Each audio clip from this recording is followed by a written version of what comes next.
এই যে ইসরায়েল যে শুরু করেছে যে গাজার শিশুদের যে এইভাবে অকাতরে গুলি করে যে মারছে, এটা আমাদের মুসলিম হিসেবে আমাদের বুকে লাগছে।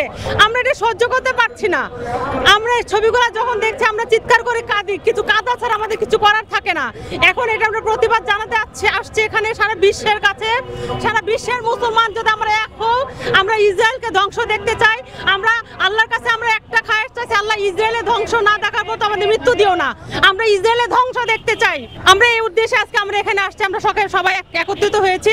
আমরা আমাদের মুসলমান ভাইদেরকে আমরা গাজা আমরা মুক্ত চাই, আমরা মুক্ত করতে চাই। আমার বিশ্বের সমস্ত মুসলিম রাষ্ট্রের কাছে একটাই আহ্বান যে আমরা সবাই মুসলমান। আমাদের জন্ম দিয়েছেন যিনি আল্লাহ, মৃত্যুর পর আমাদের আল্লাহর কাছে যেতে হবে। আমাদের ঈমান এক, আমাদের সবকিছু যে আল্লাহ এক এবং অদ্বিতীয়।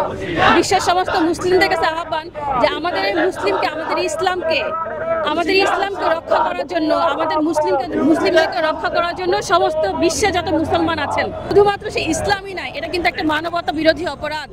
আমরা যে বিভিন্ন ভিডিওতে দেখতে পাচ্ছি যে মানুষদেরকে ধরে নিয়ে গুলি করে একটা গর্ত করে সেখানে সবাইকে নিয়ে গুলি করে গর্তের মধ্যে ফেলছে। এটা কত পরিমাণ একটা নির্মম, মানে মানবিকতার সর্বশেষ পর্যায়ে গেলে এটা আমরা আসলে আর সহ্য করতে পারছি না। বিশ্বের সমস্ত যতগুলো মুসলিম রাষ্ট্র আছে সবার কাছে আহ্বান জানাচ্ছি যে এক রাষ্ট্র আরেক রাষ্ট্রের সাথে যে পারস্পরিক বিভেদ থাকে, সেই সমস্ত বিভেদ ভুলে সবকিছু বলে আজকে আমরা শুধু একটা রাষ্ট্র হতে চাই, সেটা হচ্ছে ইসলাম রাষ্ট্র। সেটা ইসলামের জন্য আমরা ফিলিস্তিনকে বাঁচাতে চাই। গাজায় যে মৃত্যু একটা পাহাড় তারা তৈরি করতেছে, এটা দেখে পুরো বিশ্ব মুসলিমরা জাগ্রত হচ্ছে।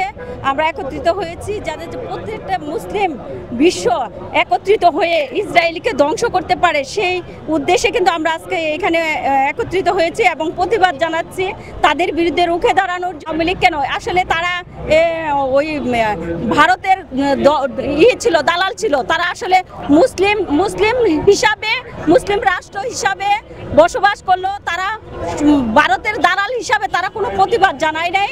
তারা এই রাষ্ট্রের গাজার পক্ষে কোনো কার্যক্রম গ্রহণ করে নাই।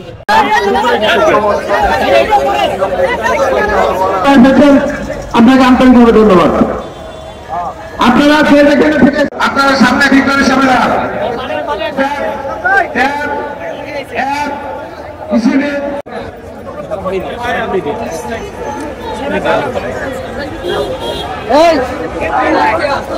ভাই